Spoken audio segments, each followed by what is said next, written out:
Now I think this is quite a sweet little gift idea. Alfie obviously thinks there's dog biscuits in here, but if you've got something like bobbins or a bath bomb actually that you want to give as a Christmas or a birthday gift, the bowl makes it look so much more expensive. And of course if you use stiffener, then it'll be self-standing as well. And of course you can make this in many different sizes, so you could really go for a large one if you like. There's no biscuits, so he's got bored with it. So the first thing we need to do is to measure out 2 squares of fabric and sew them together. So 2 squares of fabric, exactly the same size and perfect squares, and these measure about 8.5 inches, but it doesn't really matter the size. I suppose it depends on the size of your gift. And I've used contrasting fabric. I'm going to sew all the way around the 3 sides before I turn it inside out, so I'll need to put my face sides together first. Just a straight stitch. And I'll come up to the corners before I turn. I'm going to do around about 1/4 inch seam allowance into the corners, and then stop and then pivot so I get a nice sharp corner when I turn it the other way around. Just make sure my fabric's lined up. You can pin this of course, just to make sure it's nice and square. Third side.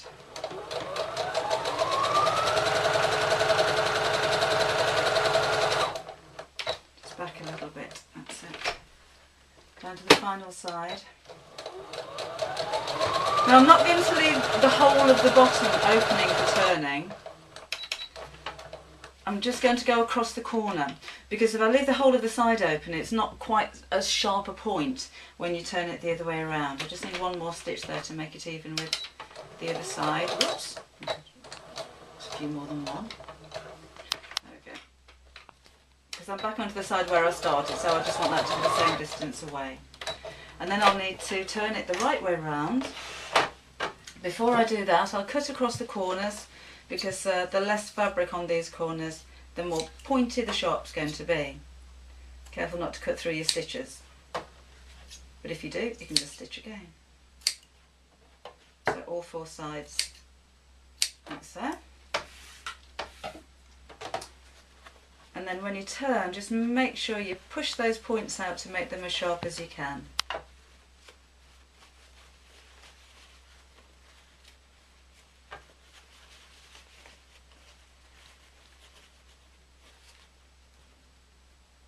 Like so.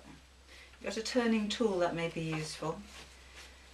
I'm not going to use my scissors because I normally go through, as you've probably seen. That'll be fine. If it's cotton like this, again, you don't really need to get the iron out to press it, because when you press with your fingers it stays like that. But if you've got the iron handy, now's the time to go over it and turn in the 2 edges where the opening is.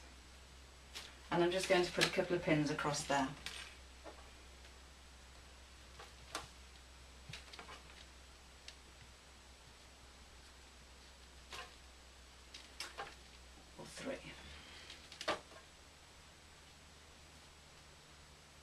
Now to seal the opening, I'm going to sew across the top, but carry on the stitching all the way around.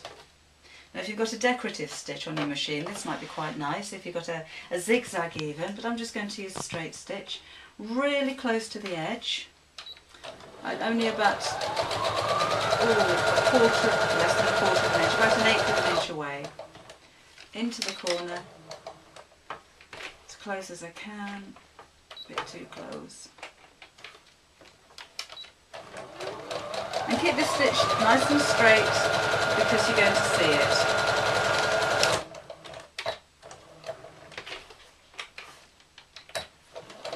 So a contrast coloured thread would have been nice. I could have used pink or red or green. Ooh.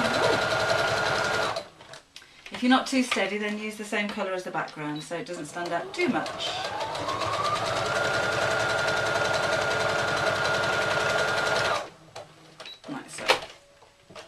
Now when I've stitched all the way around, cut off my thread, the next step is to decide which sides are going to be the outside and which sides are going to be the inside of your little parcel. So I'm going to have, I'm going to have the stripes stripes on the outside and spots on the inside. So on the outside fabric, I'm going to turn back all 4 of those corners by around about an inch, just over an inch. I'll pop a pin in there. I'll measure all of those as I go around.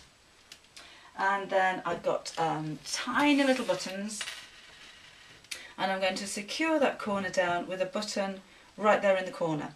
So I'm going to do that on all 4 sides.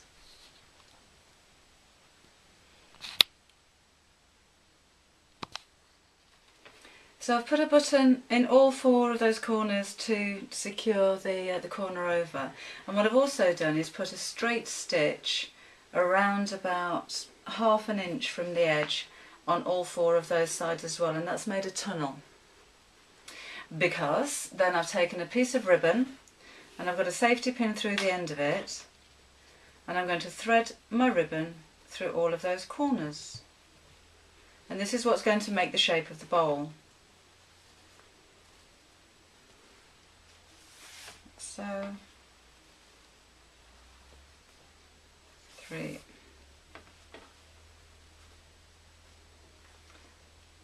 and 4. I'm having the stripes on the outside, so when I draw that up I need to fold it so the stripes are on the outside, and then simply draw this up.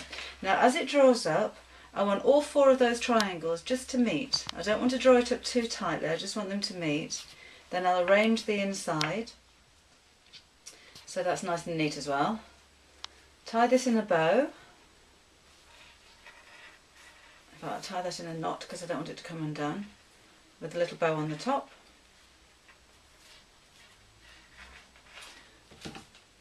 Cut off the rest of my ribbon, don't forget to take your pin out. And then just arrange the folds on the inside so it leaves a nice neat shape with those 4 triangles with the buttons on, again just meeting at the top. And I think that makes a nice little gift bag. Obviously you can see what's inside it. It makes a nice little bowl, but if you're giving something as a gift that isn't very expensive, it can make that gift look that little bit more expensive. And if you know somebody who sews, what better gift than to give them a whole bowl of coordinating threads, maybe a little pair of scissors. Buttons always go down well, and actually considering you can fit rather a lot in there, or some nice smelling potpourri I think would go down very well.